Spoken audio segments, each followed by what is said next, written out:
گزشتہ جمعہ آپ حضرات سے ملک کی جنگ آزادی کے کچھ واقعات کا ذکر کیا تھا،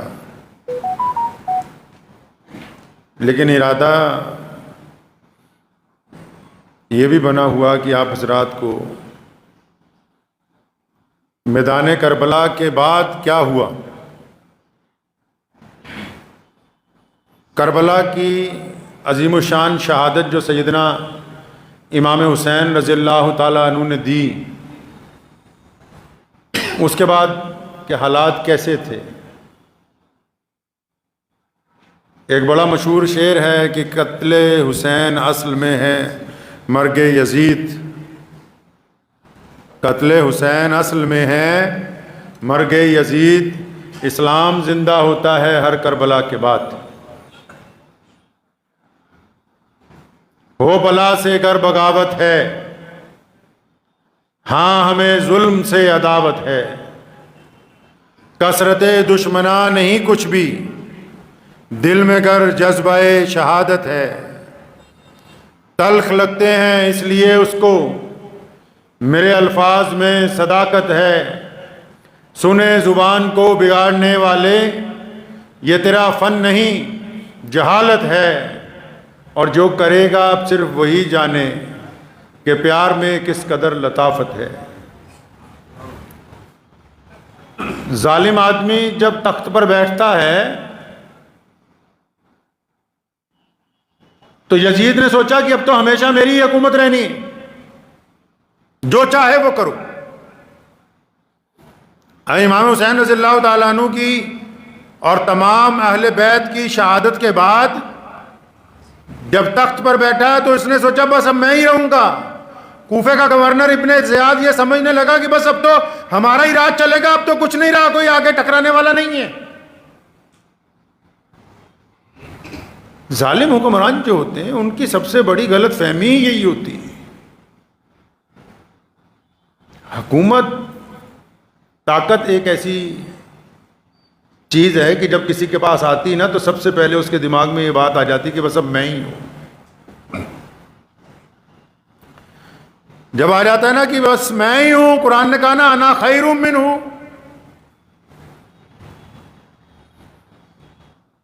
شیطان نے اللہ تعالیٰ نے کہا نا سجدہ کرو، آدم علیہ السلام کو سجدہ تعظیم نہیں فرمایا، یا اللہ میں نہیں کرتا، میں تو ان سے بہتر ہوں۔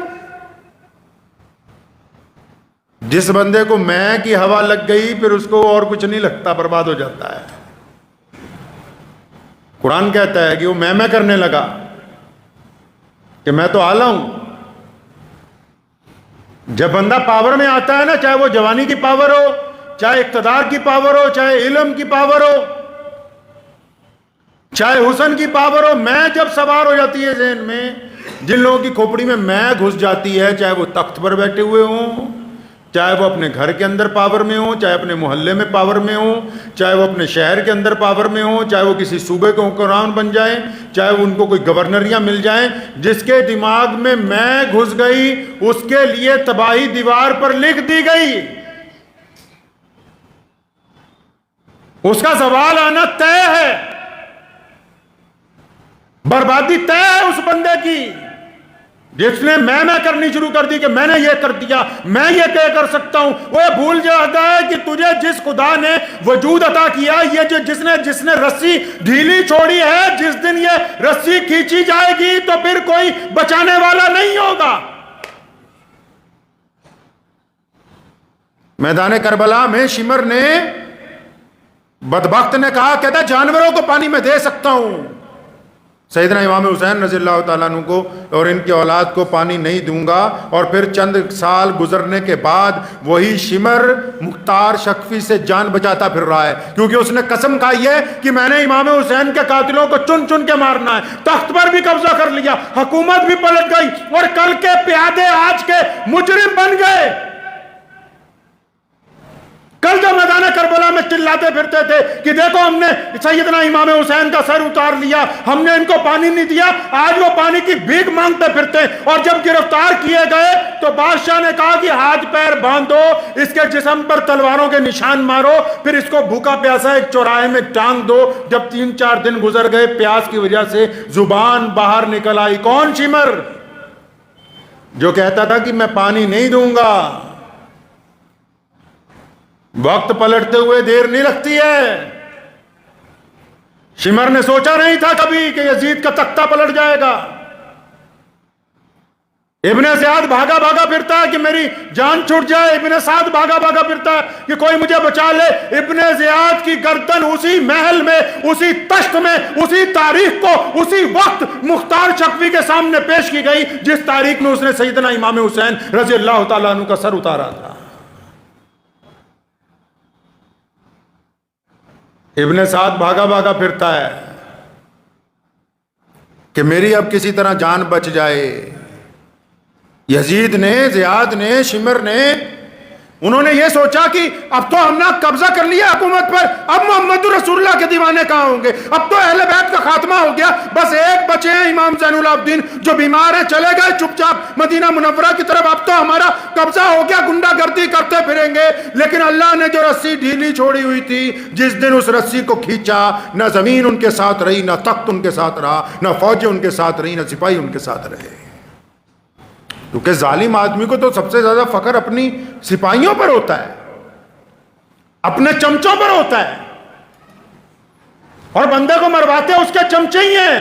سب سے زیادہ غلط مشورہ اس کے چمچے دیتے ہیں، سب سے زیادہ بے ایمانی کا مشورہ چمچے دیتے ہیں، سب سے زیادہ ظلم کرنے کا مشورہ چمچے دیتے ہیں، اور جب تخت پلٹتا ہے تو اسی کی گردن اتارنے کا مشورہ نئے حکمران کو بھی چمچے ہی دیتے ہیں، جن کے پیچھے لگ کے انسان ظلم کی طرف بڑھتا ہے۔ ابن سعد کے متعلق لکھا ہے کہ مختار شفیع جو تھا، جس نے تخت پہ قبضہ کر لیا، جس نے حضرت امام حسین رضی اللہ تعالیٰ عنہ اور اہل بیت کی شہادت کا بدلہ لیا، تو وہ اور ابن سعد پرانے دوست بھی تھے۔ جب سپاہی گرفتار کرنے کے لیے بھیجے نا، تو اس نے اپنے بیٹے کو کہا یہ تو میرا پرانا دوست ہے، یہ مجھے کچھ نہیں کہے گا۔ تو اس نے بیٹے کو بلوایا مختار شفیع نے ابن سعد کے کہ تمہارا ابا کہاں ہے، باپ کہاں ہے تمہارا؟ تو کہنے لگا ابا جی تو اب گھر میں رہتے ہیں، اللہ اللہ کرتے ہیں،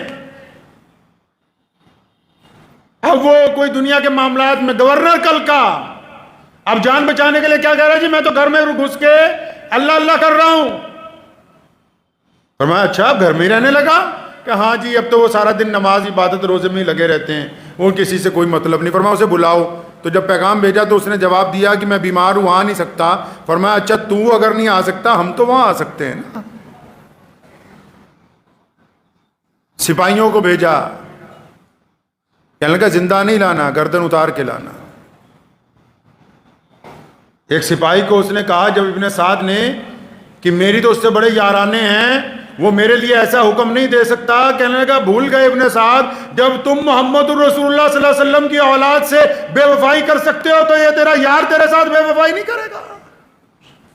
میں مانتا ہوں آخرت میں سزائیں ملنی ہیں، میرا ایمان ہے اس بات پر کہ مرنے کے بعد سوال جواب ہوگا، ہم اس بات پر یقین رکھتے ہیں کہ جہنم کے اندر بھی جانا پڑ سکتا ہے، قیامت والے دن ترازو میزان کا لگایا جائے گا، لیکن میرے اللہ نے کہا کہ کچھ گناہ ایسے ہیں جن کی سزا دنیا میں مرنے سے پہلے دی جاتی ہے تاکہ دنیا والوں کو پتہ لگ جائے کہ یہ فلاں آدمی انسانیت کا غدار تھا، فلاں آدمی خدا کا غدار تھا۔ اس کو دنیا کے اندر بھی عبرت کا نشان بنایا جاتا ہے، آخرت کے اندر بھی عبرت کا نشان بنایا جائے گا۔ ایک ایک دشمن کو 6000 افراد کو مختار شفیع نے، جنہوں نے سیدنا امام حسین رضی اللہ تعالیٰ عنہ پہ حملہ کیا تھا، سیدنا امام حسین رضی اللہ تعالیٰ عنہ کے بیٹوں کو مارا، بھائیوں کو مارا، بھتیجوں کو مارا، 6000 افراد کو۔ یہ واقعہ میں اس لیے سنا رہا ہوں آپ کو کہ وقت کے حکمران نے سمجھا کہ اب امام حسین رضی اللہ تعالیٰ عنہ شہید ہو گئے، اب تو قیامت تک ہمارا ہی راج چلے گا۔ ملک بن مروان مدینہ کا گورنر بن گیا، ظالم آدمی ہے، امام حسین رضی اللہ تعالیٰ ان کے بیٹے امام زین العابدین جب مدینہ منورہ پہنچے تو مکے کے گورنر کو مدینہ کے گورنر کو اس بات کی چڑ ہو گئی کہ جو پوری دنیا سے حاجی آتے ہیں، لوگ سلام پیش کرنے آتے ہیں، وہ میرے دربار میں کم ملنے کے لیے آتے ہیں، یہ مدینہ سے چند کلومیٹر دور جو امام زین العابدین نے جھونپڑی ڈال لی وہاں زیادہ جاتے ہیں۔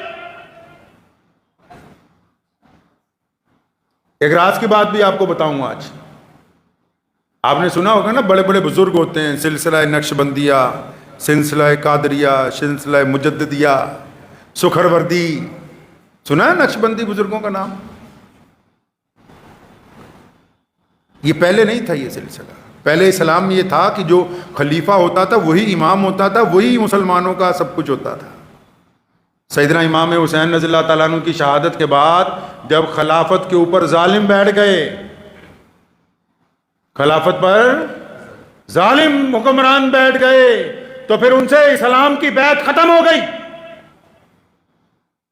ان کے ہاتھ پر اسلام کی بیعت ختم ہو گئی۔ تو پھر اسلام کے لیے، ایمان کے لیے، محمد رسول اللہ کے دین کے لیے، قیامت تک اللہ اور اس کے رسول کی اطاعت کے لیے، پرچم اسلام کے لیے، سیدنا مولا علی رضی اللہ تعالیٰ عنہ کی طریقے پر چلنے کے لیے، میدان کربلا کے پرچم کو بلند رکھنے کے لیے، سیدنا ابو بکر کے موقف کو قائم رکھنے کے لیے، سیدنا خطاب عمر رضی اللہ تعالیٰ عنہ کے عدل کو قائم رکھنے کے لیے، عثمان ذی النورین کی سخاوت کو قائم رکھنے کے لیے، پھر نئی بیعت کا سلسلہ، پھر اسلام کی حقیقی بیعت کا سلسلہ۔ جب خلافت نے چھوڑا اسلام کو تو پھر سیدنا امام زین العابدین نے اپنی جھونپڑی سے بیعت کرنی شروع کی، تب یہ اسلام کے اندر یہ سلسلہ شریعت کا جو ہے وہ شروع ہوا ہے۔ نہیں تو پہلے بیعت ایک ہی ہوتی تھی، بس خلیفہ سے بیعت، جو مسلمانوں کا حکمران ہوتا تھا، کیونکہ خلیفہ ہی امام ہوتا تھا، خلیفہ ہی مسجد نبوی کا خطیب ہوتا تھا، خلیفہ ہی مسلمانوں کا بادشاہ ہوتا تھا، خلیفہ ہی مسلمانوں کا گورنر، خلیفہ ہی مسلمانوں کا مفتی، خلیفہ ہی مسلمانوں کا شیخ الحدیث۔ لیکن جب تخت پر ظالم بیٹھ گئے تو امام زین العابدین رحمت اللہ علیہ نے یہ سلسلہ شروع کیا تاکہ اسلام قیامت تک قائم رہے۔ یہ اہل بیت کا احسان ہے کائنات کے مسلمانوں کے اوپر۔ ان کو یہ بات سمجھ آ گئی کہ حکومت کے تخت پر جو مسلمان اب بیٹھنے لگے، ان کے اندر ایمان کی وہ معیار باقی نہیں ہے جو محمد رسول اللہ صلی اللہ علیہ وسلم چاہتے ہیں۔ یہ امام زین العابدین رحمت اللہ علیہ کی ذات بابرکت سے یہ سلسلہ شروع ہوا، پھر بیعت کا، اسلام کے لیے بیعت، ایمان کے لیے بیعت، حق اور انصاف کے لیے بیعت، اور پھر وہ سلسلہ آگے چلتے چلتے جیسے ہمارے ملک میں پہنچا۔ امام مجدد الفسانی رحمت اللہ علیہ، شاہ ولی اللہ محدث دہلوی رحمت اللہ علیہ، خواجہ معین الدین چشتی اجمیری رحمت اللہ علیہ، پھر وہ سلسلہ پوری دنیا کے اندر بڑے بڑے بزرگوں کے ذریعے، علماء کرام کے ذریعے پوری کائنات کے اندر پہنچا۔ عبد الملک بن مروان جو تھا مدینہ کا گورنر، اس کو جب چڑ تھی کہ لوگ ادھر زیادہ جاتے ہیں ادھر کم آتے ہیں، تو اس نے پیغام بھیجا، کہا امام زین العابدین کو دربار میں بلاؤ۔ انکار کر دیا، فرمایا ہم جاتے نہیں، اور بڑی بات سمجھائی مولویوں کو، مولویوں کو بڑی اچھی بات سمجھائی، بزرگوں کو سمجھائی، اہل اللہ کو سمجھائی، دینداروں کو سمجھائی۔ کیا بات سمجھائی؟ بادشاہ اگر چل کے کسی اللہ والے کے یہاں، بادشاہ کوئی بھی بادشاہ دنیا کا کوئی بھی مذہب، اس مذہب کا ماننے والا بادشاہ اگر اپنے بڑوں کے پاس، اپنی عبادت گاہ میں، اپنے بزرگوں کے پاس چل کر جائے گا تو بادشاہ کی عزت بڑھ جائے گی، بادشاہ کی عزت بڑھ جائے گی۔ دل کی تختی پہ لکھ کے لے جاؤ، یہ سنہری بات ہے۔ بادشاہ اگر اللہ والوں کے دروازے تک جائے گا تو بادشاہ کی عزت بڑھ جائے گی۔ اللہ والے اگر ممبر چھوڑ کر بادشاہ کے محل تک جائیں گے تو ان کی عزت خاک میں مل جائے گی۔ ان دو لفظوں میں زندگی کا راز مضمر ہے۔ فنا فی اللہ کی مظہر میں بقا کا راز مضمر ہے۔ جنہیں مرنا نہیں آتا انہیں جینا نہیں آتا۔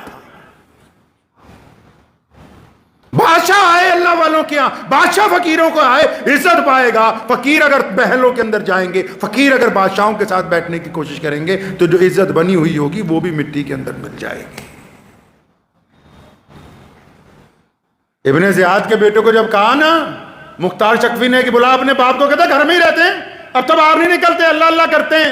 وہ لومڑی نے ایک دن بھیڑیے کو کہا بھائی چل چل کے شکار کرتے ہیں، تو بھیڑیا کہنے لگا نہیں نہیں میں نے شکار کرنا چھوڑ دیا ہے، اب تو جو بچا کچا مل جاتا ہے بس وہی کھا لیتا ہوں۔ تو لومڑی ہنسنے لگی، کہنے لگی یہ کیوں نہیں کہتا کہ اب تو بوڑھا ہو گیا، اب تیرے میں طاقت نہیں ہے، اب تیرے پنجوں میں طاقت نہیں، اب تیرے دانت اتنے تیز نہیں ہیں، تو بڑھاپے کی وجہ سے بکری کو اپنی بہن بتاتا ہے جب بھیڑیا بوڑھا ہو جاتا ہے۔ اسی لیے تو کہا کہ عبادت، نوجوانوں کی عبادت اللہ کو زیادہ پسند ہے، اور پھر وہی نوجوان اگر بوڑھے ہو جائیں تو ان کی عبادت 4 گنا زیادہ اللہ کو پسند ہے۔ کہ ساری زندگی انسان بھیڑیا بنا رہے اور آخری وقت میں آ کے بولے کہ نہیں اب بکری میری بہن ہے، اب تو میں ساری زندگی اللہ اللہ کروں گا، تو اس کا مطلب کہ اب وہ مجبوری کے اندر اللہ اللہ ہو رہی ہے، جس وقت اللہ اللہ کرنے کا تھا اس وقت تو اللہ اللہ کی نہیں۔ تو امام زین العابدین جنہوں نے مولا علی رضی اللہ تعالیٰ عنہ کرم اللہ وجہ کی گود میں تربیت پائی ہے، جنہوں نے اپنے چچا سیدنا امام حسن کے ساتھ رہ کے دین کو سیکھا ہے، جنہوں نے کربلا کے میدان میں اپنے باپ کی، اپنے بھائیوں کی، اپنے ساتھ کے لوگوں کی جنازوں کو اٹھایا ہے، جب زبردستی خلیفہ نے اپنے دربار کے اندر بلایا، بیڑیاں پہنا دی، دوبارہ بیڑیاں پہنا دی، ظلم کم نہیں کیا منافقوں نے۔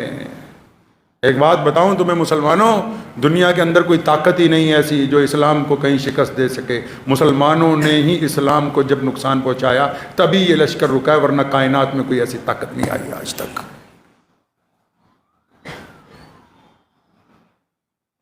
بھیڑیاں پہنا دی امام زین العابدین رحمۃ اللہ علیہ کو۔ دوبارہ جب پیش کیا گیا، اکڑ رہا ہے بادشاہ کہ تمہارے یہاں لوگ زیادہ آتے ہیں، ہمارے یہاں کم آتے ہیں، کیا معاملہ ہے؟ فرمانے لگے کہ میرے ابا کے قاتلوں کا انجام نہیں دیکھا؟ امام حسین شہید رضی اللہ تعالیٰ عنہ کے قاتلوں کا انجام نہیں دیکھا؟ ابھی باز آ جا۔ کہنے لگا دیکھو یزید کے پاس پاور تھی، اس نے بیڑیاں پہنا دیں، آج میرے پاس پاور ہے، میں نے تمہارے ہاتھ میں بیڑیاں پہنا دیں۔ یہ روایت گرچہ ضعیف ہے لیکن بعض روایتیں ایسی ہوتی ہیں کہ جو انسان کا ایمان تازہ کرتی ہیں۔ حضرت لکھا ہے امام زین العابدین رحمۃ اللہ علیہ کے پیروں میں، ہاتھوں میں بیڑیاں ڈالی ہوئی تھیں، اور جب بادشاہ نے کہا نا کہ دیکھو ہمارے پاس طاقت ہے، ہم نے تمہارے بیڑیاں پہنا دی ہیں، تو غور سے اس کی طرف دیکھا اور فرمانے لگے اللہ، پھر دوبارہ کہا اللہ۔ جب تیسری دفعہ کہا اللہ تو ساری بیڑیاں دھاگوں کی طرح ٹوٹ کے پاؤں میں سے، ہاتھوں میں سے، کمر میں سے ٹوٹ کے ساری کی ساری زمین پر گر گئیں، اور فرمایا بن مروان آج سن لے کان کھول کر ایک بات کہ ہمارے پاس طاقت تب بھی تھی، طاقت آج بھی ہے، ہم اللہ کے حکم سے انتظار کرتے ہیں، جب اللہ چاہتا ہے تو ہم اس کی طاقت سے خیبر کا تخت الٹ دیتے ہیں، اگر اللہ نہیں چاہتا تو اپنی شہادتیں میدان کربلا کے اندر دیتے ہیں۔ اس خام کے عالم میں دشمن کبھی نہ رہے کہ طاقت تمہارے پاس ہے، اللہ ہمارے ساتھ ہے تو کائنات کی طاقتیں ہمارے ساتھ ہیں۔ خلیفہ اٹھ کے کھڑا ہونے نے فرمایا زمین پر بیٹھ جا۔ روایتوں میں لکھا ہے کہ اس کی ہمت نہیں ہوئی زمین پر اٹھنے کی، زمین پر گھٹنوں کے بل بیٹھ گیا وہیں پر۔ فرمایا اس خام خیالی میں نہ رہے کہ آل محمد صلی اللہ علیہ وسلم کے پاس طاقت نہیں ہے، اہل بیت کے پاس طاقت نہیں ہے، جو کائنات بنی محمد رسول اللہ کے وسیلے سے ہو، ان کے پاس اگر اللہ کی طاقت نہیں ہوگی تو پھر کس کے پاس ہوگی؟ فرمایا پہلے بھی تھی اب بھی ہے، بس فرق صرف اتنا ہے کہ ہم اللہ کے اشارے پر اس کا استعمال کرتے ہیں اور اللہ کے اشارے پر ہی بس رک جاتے ہیں، اور کوئی بات نہیں ہے۔ کربلا کے بعد کے واقعات یہ بتاتے ہیں کہ ظلم کرنے والے لوگ جو ہیں وہ کبھی کامیاب نہیں ہوئے۔ کربلا کے واقعات اس بات کی گواہی دیتے ہیں کہ جن کا دل اللہ نے بڑا رکھا ہے ان کا نام قیامت تک زندہ رہے گا۔ یہ شمر جس نے پانی بند کیا تھا، جب یہ اپنی جان بچاتا وہ بھاگتا پھر رہا تھا تو مدینہ منورہ کے اطراف میں جنگل میں امام زین العابدین کو مل گیا، پانی مانگا، پیاسا تھا بہت، انہوں نے پانی پلایا، پانی پی کے کہنے لگا لگتا ہے آپ نے مجھے پہچانا نہیں ہے۔ اور فرمایا یہ کیسے ہو سکتا ہے، تو نے میرا پورا خاندان قتل کر دیا، میں تجھے نہ پہچانوں؟ فرمایا پھر بھی پانی پینے کے لیے دیتے ہو؟ فرمایا وہ تمہارا ظرف تھا کہ تم نے ہم پر پانی بند کیا، یہ آل رسول کا ظرف ہے صلی اللہ علیہ وسلم کہ ہم دشمن کو بھی پیاسا نہیں رہنے دیتے۔ ظرف کی بات ہے ہاں، کہ اس میں کتنا ظرف ہے، صفائی سے کھل گیا، یہ راز ایک ذرا سی لڑائی سے کھل گیا۔ جو اعلیٰ ظرف کے لوگ ہوتے ہیں یاد رکھیں، دل کی تختی پہ لکھ کے لے جائیں، جو اعلیٰ ظرف کے لوگ ہوتے ہیں ان کی جب آپس میں بھی بحث ہو جائے، گفتگو کے اندر ان کا مزاج گرم ہو جائے تو وہ گندی باتیں زبان سے نہیں نکالتے، وہ کسی کو گالی نہیں دیتے، کسی پہ اپنا احسان نہیں جتاتے، کسی کی بے عزتی نہیں کرتے۔ ان کے اصول ہوتے ہیں، میدان کے اندر بھی، بحث و مباحثے میں بھی، دشمن کے ساتھ بھی اصولوں کے ساتھ پیش آتے ہیں۔ یہ نہیں کہ اگر ذرا سی ناراضگی ہوئی تو احسان جتانے لگے کہ اچھا فلاں سن میں تجھے کپڑے لے دیے تھے، فلاں سن میں تیرے گھر میں مدد کر دی تھی، فلاں تیرا بچہ پھنس گیا تھا تب میں نے نکلوا دیا تھا۔ جو خاندانی لوگ ہوتے ہیں، اور خاندانی لوگ پیسے والے نہیں ہوتے، خاندانی روایتیں خون سے چلتی ہیں، لوگوں کی آنکھوں کی شرم و حیا اور زبان کی نرمی اس بات کو طے کرتی ہے کہ ان کے ماں باپ کس معیار کے تھے۔ امام حسین رضی اللہ تعالیٰ عنہ کی شہادت نے یہ دین ہم تک قائم رکھا ہے، اس بات کو ذہن نشین کر لیجئے آپ لوگ۔ میدان کربلا نے اس دین کو قیامت تک کے لیے قائم کر دیا ہے۔ کربلا میں جو امام حسین رضی اللہ تعالیٰ عنہ کی استقامت ہے، ان کی جو جرت ہے، ان کی جو وہاں پر بڑی بڑی طاقتوں سے ٹکرانے کی طاقت ہے، اس نے قیامت تک کے لیے مسلمانوں کو استقامت عطا کی ہے، دین کو زندگی عطا کی ہے۔ تو اس لیے ہمیشہ یاد رکھیں کہ جو طاقت والے ہوں وہ بھی اس بات کو ذہن نشین کر لیں۔ کئی لوگ پاور میں آتے ہیں، چاہے وہ چھوٹی سی محلے کی پاور ہو، صوبے کی پاور ہو، ضلع کی ہو، پورے ملک کی ہو، پوری دنیا کی ہو، ہمیشہ اس بات کو یاد رکھیں کہ اصل طاقت اس رب کی ہے جس رب نے پوری کائنات کو پیدا کیا۔ رسی رب کے ہاتھ میں ہے، اس نے ڈھیلی چھوڑ رکھی ہے، رسی اس کے ہاتھ میں ڈھیلی چھوڑی ہوئی ہے، اس نے مہلت اس نے عطا کی ہوئی ہے۔ اس لیے اپنے گریبان میں بھی کبھی کبھی جھانک لیا کریں کہ یہ جو رسی ہم پر ڈھیلی چھٹی ہوئی ہے تو اس کا فائدہ اٹھا لیں، اس سے غلط کام نہ کریں، ظلم سے باز آ جائیں۔ ابھی راجستھان کے اندر ایک بچہ ہے، اس نے اسکول میں پانی پی لیا، اس مٹکے میں سے جس میں سے ٹیچر پیتا، تو ٹیچر نے اتنا مارا کہ اس بچے کی جان نکل گئی۔ کیوں کہ بس ٹیچر کے ذہن میں ایک بات ہے کہ اس کی ذات، اس کی نسل ویسی نہیں ہے جیسی میری ہے۔ اسلام نے ابتدا سے لے کے آج تک لوگوں کو یہی بات بار بار دہرائی کہ انسانوں کے اندر فرق نہ کرو، یہ خدا کی مخلوق ہے، اللہ کا کنبہ ہے۔ یار تم اور رنگ اور نسل کا اعتبار سے کس طرح لوگوں کے اندر فرق کر سکتے ہو؟ ذہن نشین کریے، دنیا میں جو واقعات ہوتے ہیں یہ سبق کے لیے ہیں۔ اگر ہم کسی چیز کو پڑھ کے دیکھ کے بھی سبق نہیں پکڑتے، اپنی زندگی میں سبق نہیں پکڑتے، اپنے گھر میں اپنے معاشرے میں سبق نہیں پکڑتے، تو ہم سے بڑا بیوقوف آدمی کون ہوگا بھائی؟ تو اس لیے ہمیشہ یہ جو واقعات ہیں، اسلام کے جتنے اہم دن ہیں، اور بلا شبہ امام حسین رضی اللہ تعالیٰ عنہ کے واقعات ہیں۔ مجھے ایک مولانا صاحب ملے ابھی، تو انہوں نے مجھے ایک بات کہی، مجھے کوئی ویڈیو بھیجی، اس میں لکھا تھا کہ یہ ماتم کرنا جائز نہیں، یہ کرنا جائز نہیں، وہ کرنا جائز نہیں۔ میں نے کہا میں تمہاری بات کو اگر مان بھی لوں تو کم از کم تم یہی بتا دو محرم کے دن ان مسلمانوں کو کہ جائز ہے کیا۔ ساری زندگی بس اب اسی میں لگے رہو گے، فلاں نے یہ غلط کر دیا، یہ بھی بتا دو تم اچھا کیا کر سکتے ہو۔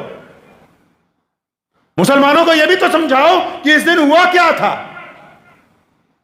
میں مانتا ہوں کہ بہت سارے طریقے اسلام میں جائز نہیں ہیں، لیکن وہ جو ناجائز کرنے والے چاہتے کیا ہیں؟